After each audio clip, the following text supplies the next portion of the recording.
예수님께서 가장 큰 계명 두 가지를 말씀하셨습니다.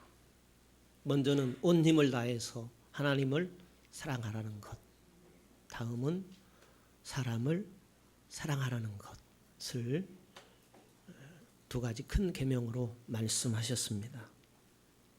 사람들이 하나님을 사랑하는 것, 사람을 사랑하는 것이 큰 복인지 모릅니다.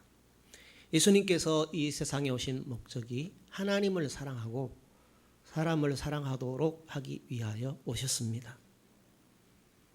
이웃을 나의 몸처럼 사랑하라니 무슨 말일까요? 이상구 박사는 사랑은 유전자 스위치가 켜지게 한다 그랬습니다. 우리 몸이 전부 세포로 구성되어 있는데 유전자 스위치가 켜진다라는 것은 암세포를 죽이는 세포가 활동하게 된다 하는 그런 의미입니다. 유명한 심장학자 오니시 박사는 사랑이 건강의 비결이다 했습니다. 사랑하면 영양가가 낮은 인스턴트 음식을 먹어도 건강을 유지할 수 있다 했습니다. 오니시 박사는 우리가 사랑을 주고받지 않는 외톨이로 있으면 질병에 걸릴 확률이 500배 높아진다, 이렇게 이야기를 했습니다. 하나님의 사랑의 설계도로 우리를 지으셨습니다. 하나님의 사랑의 설계도와 달리 우리의 인생을 건축하면 우리의 인생은 정서적으로, 영적으로 또 신체적인 문제를 일으킵니다. 하나님께서 인간만을 하나님의 형상을 담도록 창조하셨습니다. 하나님께서 인간에게만 하나님의 생기를 불어 넣어 주셨습니다. 인간은 하나님의 생기를 지니고 만물을 다스리는 하나님의 대리자, 대행자입니다. 시편 139편 13절에 주께서 모태에서 내 장부를 조직하고 지으셨나이다, 시인은 고백했습니다. 왜 하나님께서 인간을 그토록 놀랍도록 만드셨을까요? 인간을 사랑하시기 위함입니다. 또 인간으로는 하나님을 사랑하고 사람을 사랑하도록 위함입니다. 그런데 인간이 하나님의 사랑을 저버리고 죄를 지었습니다. 하나님의 사랑의 형상이 파괴되었습니다. 하나님께서 하나님의 사랑의 형상을 회복하시려고 외아들 예수 그리스도를 인간이 되게 하셨습니다. 예수 그리스도는 하늘의 모든 부요와 영광을 버리시고 문제와 고통으로 가득 찬 세상에 오셨습니다. 하나님은 외아들 예수 그리스도의 죽음과 부활을 통해서 우리를 하나님과 화해시키셨습니다. 하나님은 예수 그리스도를 통하여 우리 속에서 하나님의 사랑을 회복시키시고 계십니다. 인간이 왜 이리 쾌락과 소유와 지위에 집착하고 몰두할까요? 얼마나 재밌게 사는가, 얼마나 많이 가졌는가, 얼마나 높은 지위에 있는가. 인간이 왜 이런 것들에 혈안이 되어 살아갑니까? 속이 텅 비어있기 때문입니다. 속이 왜 비어있습니까? 하나님의 사랑이 비어있다는 말입니다. 하나님의 사랑이 비어있으면 쾌락과 물질과 지위로 아무리 채워보려고 해도 채워지지 않습니다. 하나님께서 인간의 마음이 세상 것으로 만족할 수 없도록 지으셨기 때문입니다. 인간의 마음은 우주의 주인, 통치자이신 하나님의 사랑을 받고 하나님을 사랑해야만 텅 빈 속이 채워지게 됩니다. 하나님을 사랑한다는 것은 하나님이 사랑하시는 것을 사랑하는 것을 말합니다. 예수님께서 말씀하신 양과 염소의 비유에 예수 그리스도께서 모든 사람들을 심판하실 때에 양은 오른편에 염소는 왼편에 두신다고 했습니다. 예수 그리스도께서 오른편에 있는 양들은 영원한 생명에 들어가고 왼편에 있는 염소들은 영원한 멸망에 들어간다고 했습니다. 영원한 생명과 영원한 멸망으로 갈라놓는 기준이 있습니다. 내가 줄일 때 너희가 먹을 것을 주었다. 내가 목마를 때에 너희가 마시게 해주었다. 내가 나그네 되었을 때에 영접하였다. 내가 헐벗을 때에 내가 내게 옷을 입혀주었다. 내가 병들었을 때에 돌보아 주었다. 내가 옥에 갇혔을 때에 와서 보았다. 제가 언제 주님에게 이렇게 좋은 일을 했습니까?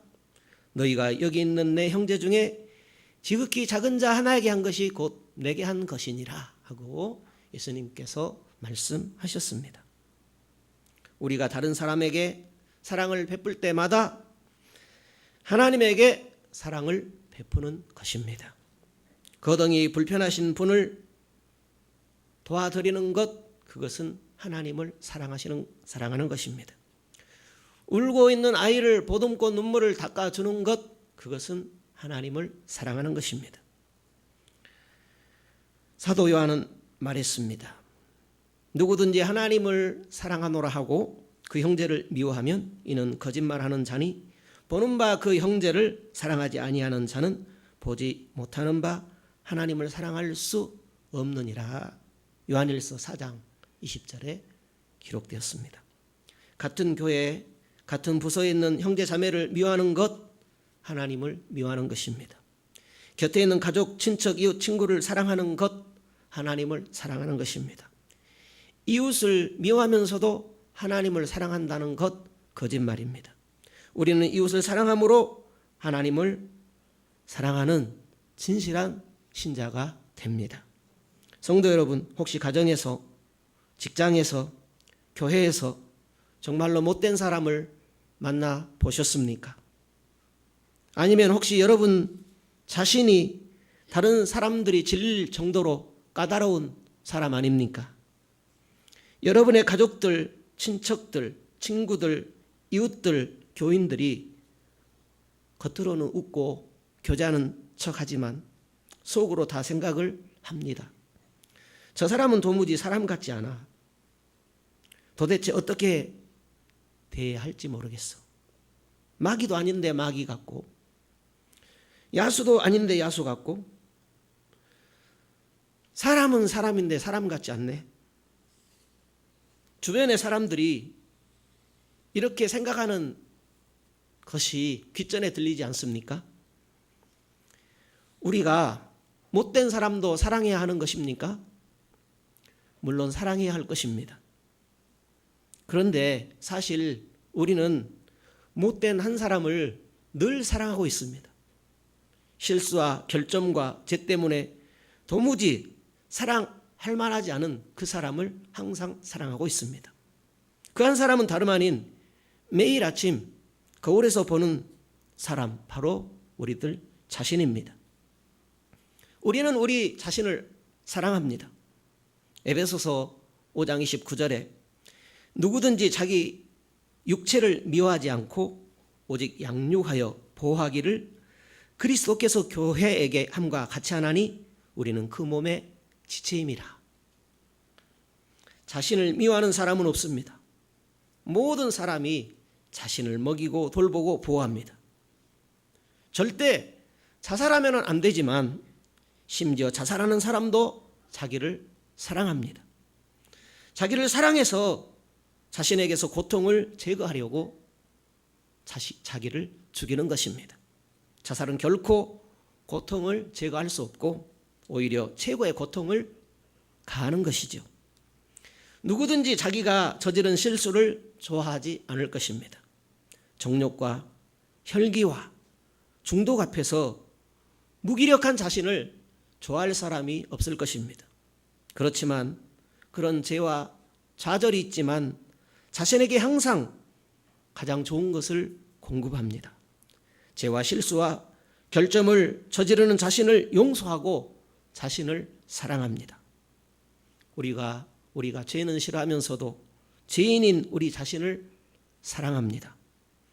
남들을 사랑하는 것도 같은 이치입니다.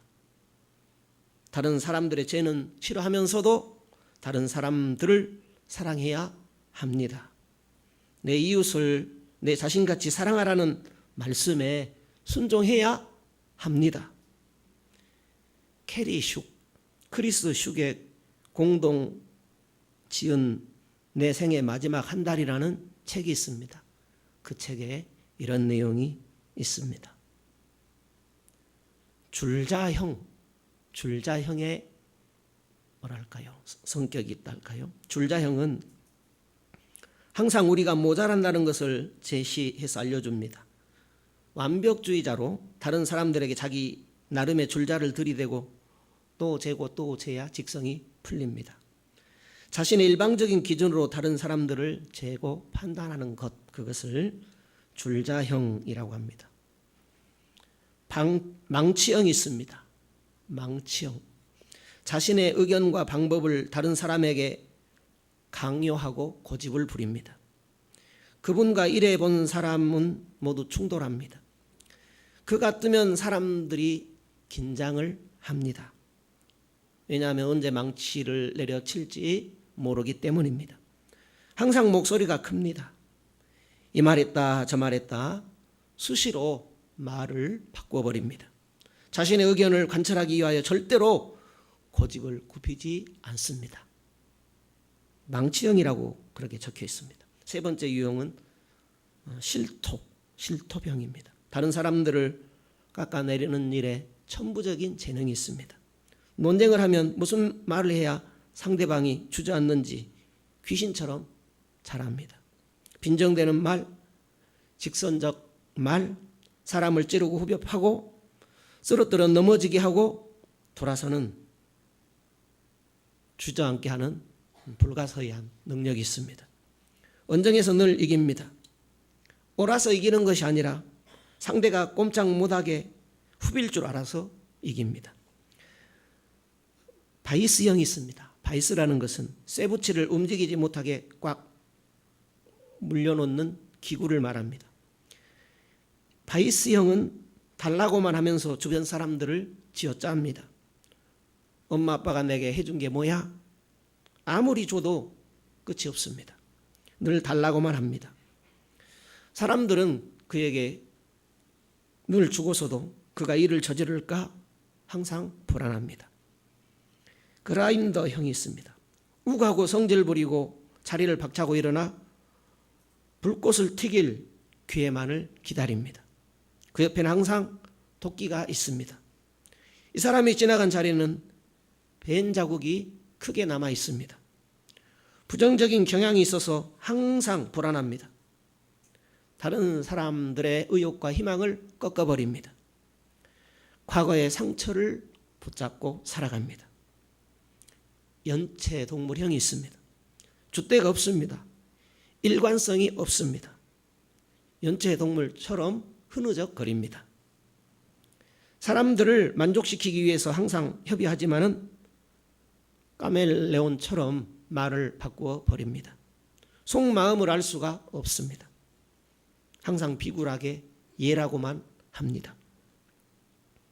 성도 여러분, 다른 사람을 분석하기 전에 여러분은 어떤 유형일 것 같습니까?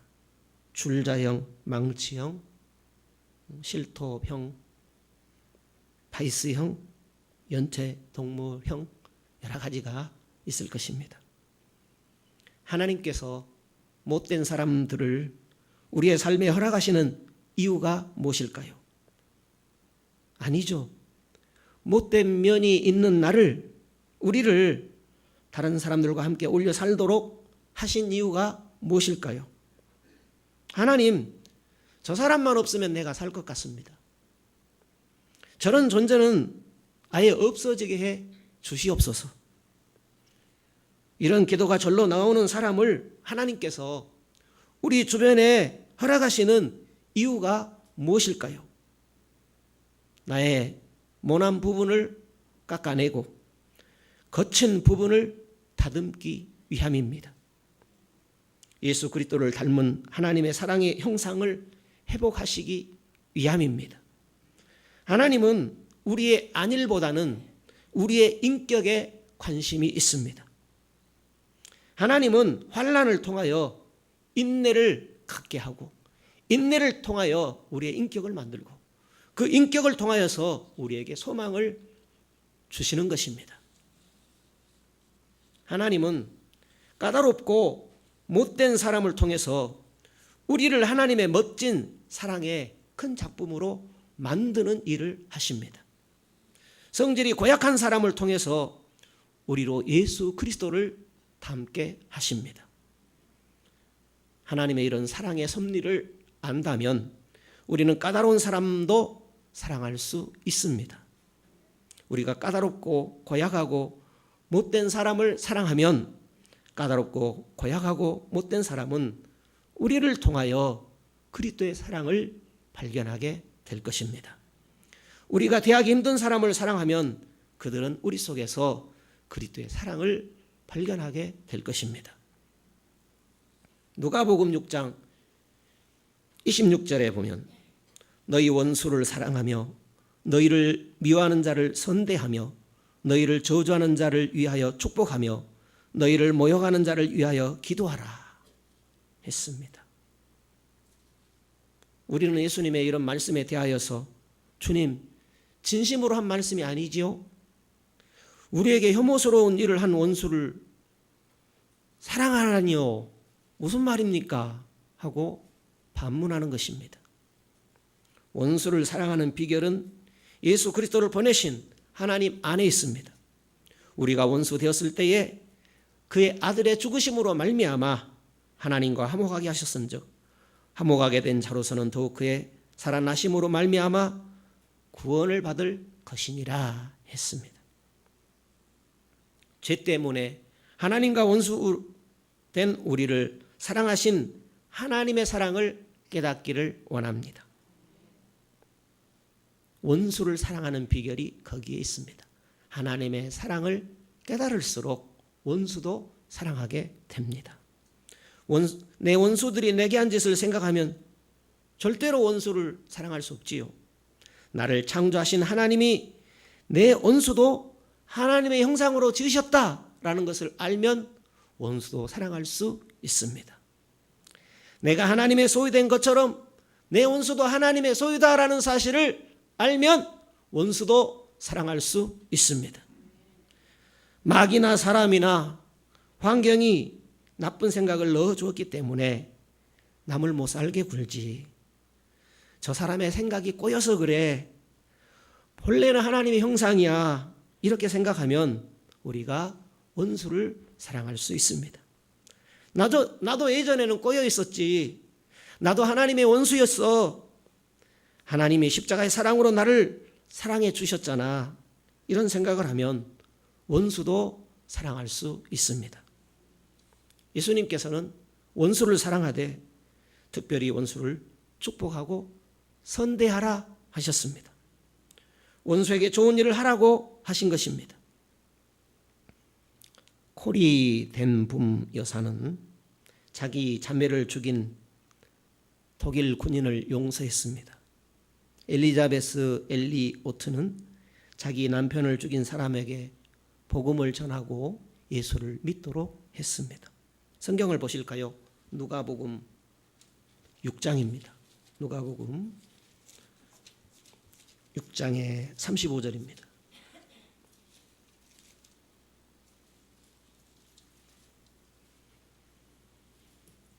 누가복음 6장 35절입니다. 몇 구절 읽어드리겠습니다. 누가복음 6장 35절입니다. 오직 너희는 원수를 사랑하고 선대하며 아무것도 바라지 말고 빌리라. 그리하면 너희 상이 클 것이요 또 지극히 높으신 이의 아들이 되리니 그는 은혜를 모르는 자와 악한 자에게도 인자로우시니라.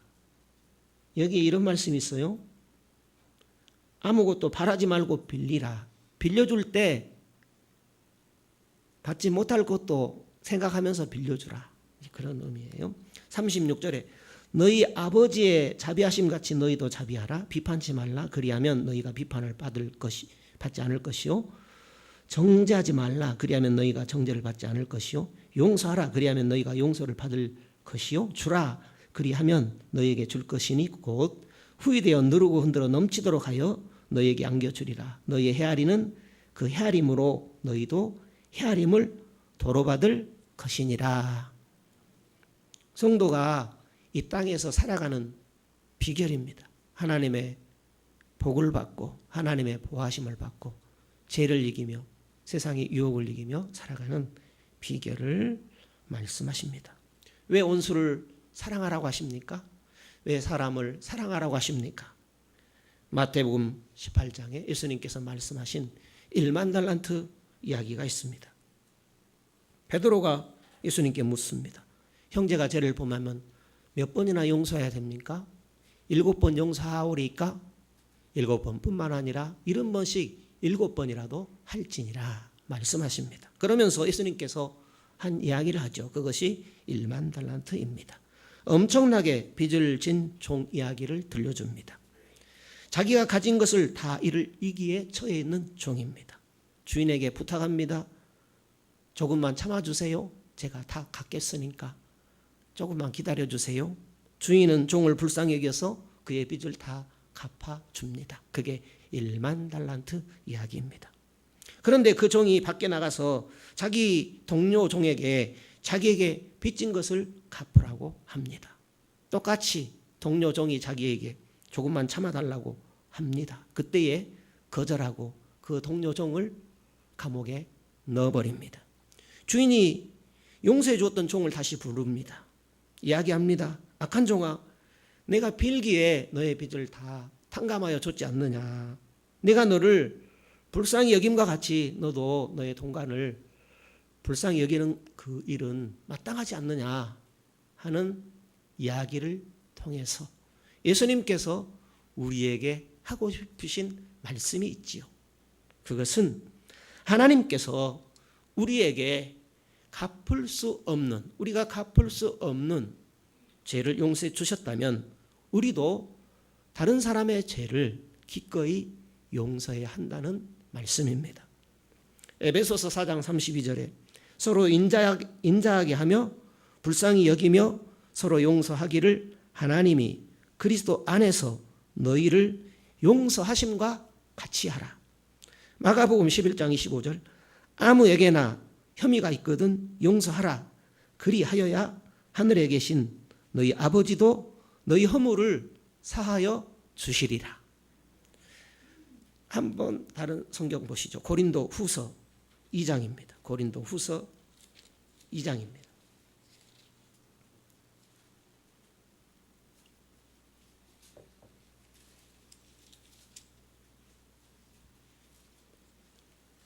고린도 후서 2장 10절 11절 고린도 후서입니다. 2장 10절에 너희가 무슨 일이든지 네게 용서하면 나도 그리하고 내가 만일 용서한 일이 있으면 용서한 그것은 너희를 위하여 그리스도 앞에서 한 것이니 이는 우리로 사단에게 속지 않게 하려 함이라. 용서는 그리스도 앞에서 나 자신을 위하여 한 것이라는 말씀입니다. 그리고 그것은 사단의 음모에 속지 않게 한다라는 거예요. 그러니까 용서는 첫째는 우리 자신을 위하여 하는 것이다 라고 말씀하고 있습니다. 만일에 남편이나 아내에게 실망했다면 용서하기 전까지는 그 결혼 관계는 영원토록 영구히 손상될 수 있습니다. 결혼 생활 가운데 계속 지속되는 문제들 가운데 많은 것들이 다 단 한 번의 잘못을 용서하지 않아서 생겨나게 됩니다. 만일 어떤 사람이 위에 있는 권위에 의해서 학대받았다면 학교에서 선생님이나 가정에서 부모님에게나 또 뭐 사회에서 상사에게 학대받았다면 용서하는 법을 배우기 전까지는 그 사람과 올바른 관계를 누릴 수가 없습니다. 쓴뿌리로 남아서 교회에서 직장에서 다른 영역에 계속되는 장애 요인이 될 수 있습니다. 용서가 무엇입니까? 많은 사람들이 잘 몰라서 용서하는데 많은 시간을 허비합니다. 어떤 사람들은 그 사람이 저지른 행동을 정당화하는 것을 용서라고 생각합니다. 왜 그 사람이 내게 상처 주었는지 이해해 주는 것을 용서라고 생각합니다. 상처 주었던 것을 잊어버리는 것, 상처받은 사실 자체를 부인하는 것을 용서라고 생각합니다. 상처 준 사람에게 가서 당신을 용서합니다 라고 말하는 것을 용서라고 생각합니다. 그런데 그것은 용서의 본질이 아닙니다. 용서의 필수적인 내용이 아니라는 것입니다. 예를 들어서 욕하고 폭언을 했습니다. 그것을 정당할 수 있겠습니까? 그 사람이 내게 한 것을 잊어버리거나 사실이 아니다라고 부인해 버리면 용서가 될까요? 어떤 경우에 상대방이 내게 상처 준 사실도 몰라요. 그런데 가서 그분에게 당신을 용서한다고 하면 우스운 일이잖아요. 오히려 해롭기까지 한 것입니다. 그렇다면 성경이 우리에게 말씀하시는 용서는 무엇일까요? 고린도 후서 5장 19절에 보면 하나님께서 그리스도 안에 계시사 세상을 자기와 화목하게 하시며 저희의 죄를 저에게 돌리지 아니하시고 그랬습니다.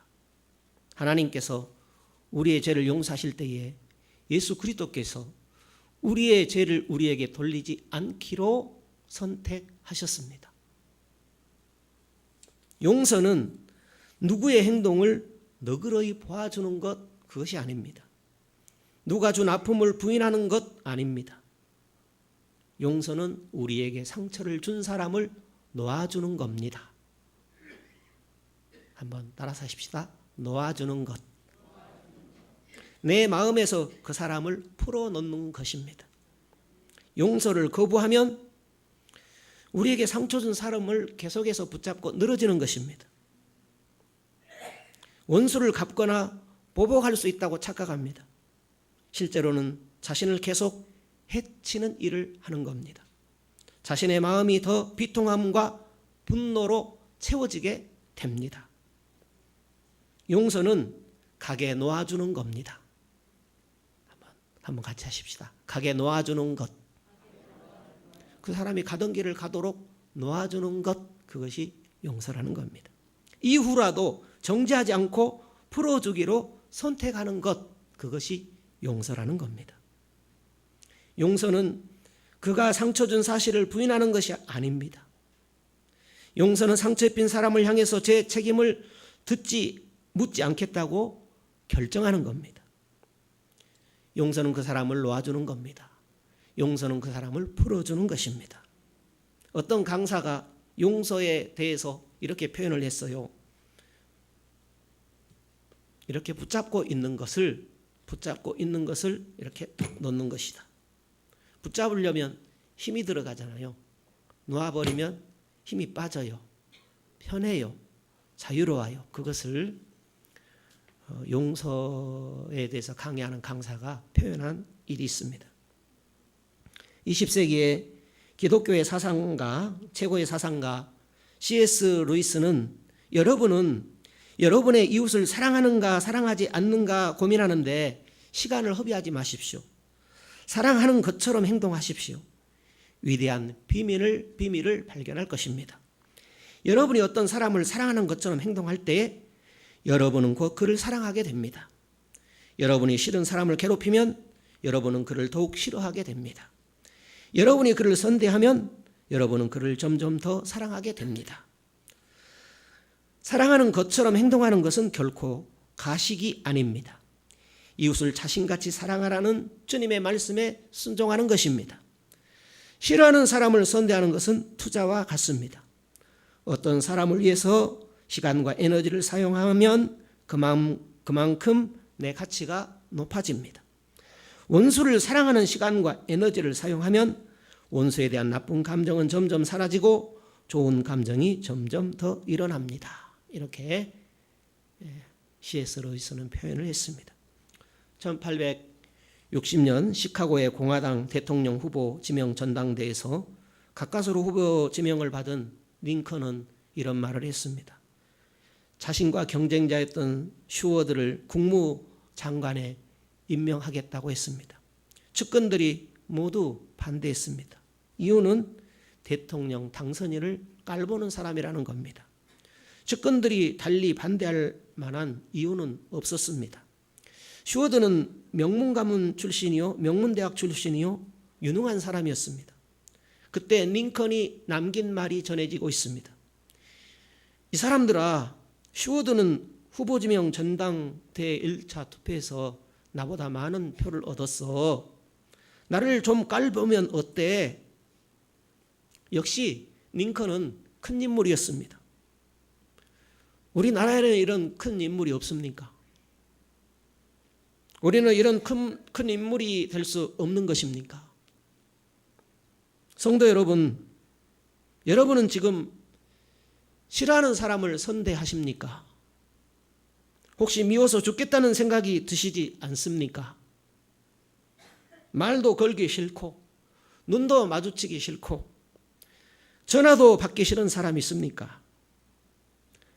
미움의 고집을 꺾어버리고 사랑의 순종을 하면 인생이 바뀌게 됩니다. 미운 사람이 있으면 사랑하는 것처럼 말도 하고 웃기도 하고 전화도 걸고 받으시면 좋겠습니다. 마음을 바꾸면 인생이 바꿔집니다. 하나님이 우리를 먼저 사랑해 주셨습니다. 하나님께서 우리를 먼저 사랑해 주셨으니까 그 사랑에 보답해야 되지 않겠습니까? 우리가 하나님의 은혜에 감격하여 감사하고 하나님을 사랑하고 다른 사람도 사랑하게 되면 우리의 틀이 커지게 됩니다. 우리가 특별히 원수를 사랑하면 이미 큰 인물이지만 더 틀이 커지게 됩니다. 하나님이 더 많은 사람들을 섬길 수 있도록 우리의 지경을 넓혀 가실 것입니다. 하나님이 우리에게 더 많은 사람들에게 더 큰 영향력을 미칠 수 있도록 우리와 함께 해 주실 것입니다. 예수님께서 오늘 우리에게 말씀하십니다. 사람을 사랑함으로 큰 인물로 살아가는 성도 되시기를 바라시는 줄로 믿습니다.